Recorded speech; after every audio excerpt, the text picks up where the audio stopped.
So, what do a classified ad, a potential crime, and the way you shop every single day have in common? Well, it all comes down to this kind of hidden rule of commerce, and weirdly enough, it was all cemented by a bizarre legal case about some birds. Let's get into it.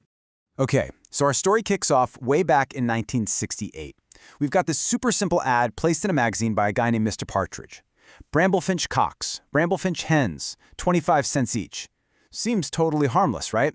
I mean, it's just a guy selling birds. But what nobody knew at the time was that this little ad, it was about to make some serious legal history. So here's how it all went down. The ad gets placed, an inspector spots it, and then bam, all of a sudden Mr. Partridge finds himself in court charged with a crime. The specific charge was for unlawfully offering for sale a wild bird, which was a big no-no back then. And you gotta pay attention to that exact phrase, offering for sale. The whole case, it's gonna hang on those three little words. And that right there, that's the big puzzle we're going to solve. I mean, how on earth could a simple classified ad, the kind of thing we see all the time, be considered a criminal offer? It's a great question, and answering it forced the courts to spell out a rule that, believe it or not, affects every single one of us every time we go shopping. All right, to get to the bottom of this, the court had to pull out two really important concepts from contract law. The first is an offer, and the second is something with a kind of funny name, an invitation to treat. Okay, let's break this down. An offer is super straightforward. It's a definite promise. If I say to you, I will sell you this car for $10,000, and you say, deal, boom, we have a legally binding contract. But an invitation to treat, that's totally different. It's more like the opening move in a negotiation. Think of it like a sign in a car lot that says, cars for sale, starting from $10,000. That sign isn't promising to sell you a car, it's just inviting you to come in and make an offer. So the key takeaway here is that an invitation to treat is really just, testing the waters. It's a business saying, hey, look at this cool stuff I have. Is anyone interested in making me an offer? It's the beginning of the conversation, not the end. You can't just walk up and say, I accept, and create a contract. It doesn't work that way. All right, now that we've got that legal distinction down, let's jump back into that courtroom and see exactly how the judges used this logic to decide the fate of Mr. Partridge and his birds. So everything, the whole case, really just boiled down to this one single question. Was Mr. Partridge's magazine ad a concrete, legally binding offer to sell to literally anyone who saw it? Or was it just an invitation to treat, basically asking people to get in touch if they were interested? And the court's reasoning here was honestly just brilliant common sense. They basically said, look, if every ad was a legally binding offer, then a seller with, say, only 10 items in stock could be sued by thousands of people who accepted the ad. That would be chaos. It just makes so much more sense for the buyer to be the one making the offer when they get to the counter. Yeah, the head judge, Lord Parker, he really hit the nail on the head.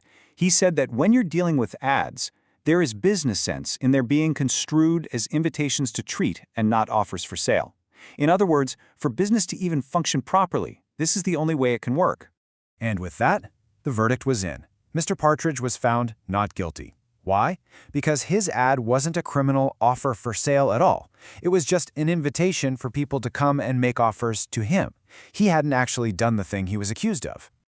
Okay, so a guy who sold birds in the 60s got off the hook. Big deal, right?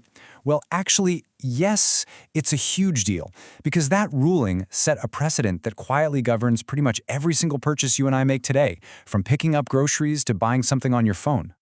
Think about it. This principle, born in 1968 from a bird ad, didn't just stay there. It evolved. In the 90s, the courts applied the exact same logic to stuff sitting on supermarket shelves. And today, it's the legal backbone for all of global e-commerce. From a tiny ad in a magazine to your Amazon shopping cart, the same rule applies. Okay, let's make this super practical. You're walking down the aisle in the supermarket. You see a price tag on a can of soup. You might think that's an offer from the store, but no, that's an invitation to treat. All right, how about online? You're scrolling through a website, you see a product you like, there's a price, there's a big add to cart button. That is also just an invitation to treat. It's basically the digital version of a shop window display, inviting you to make the first move. So, let's put it all together. What does this actually mean for you? Well, first, that price on an item isn't a binding offer from the store. Second, it's you who makes the offer when you take that item to the checkout. Third, the store accepts your offer by taking your payment. And here's the kicker, this is exactly why a store can legally refuse to sell you something even if it's been accidentally mispriced. And that brings us to the ultimate modern-day test. So, you're online and you see a brand new top-of-the-line TV accidentally listed for just $1. Do they have to sell it to you for that price? Well, thanks to a little case about some burns from 1968, you now know the answer. That price tag? It's just an invitation. And the store is perfectly within its rights to politely decline your very, very optimistic offer.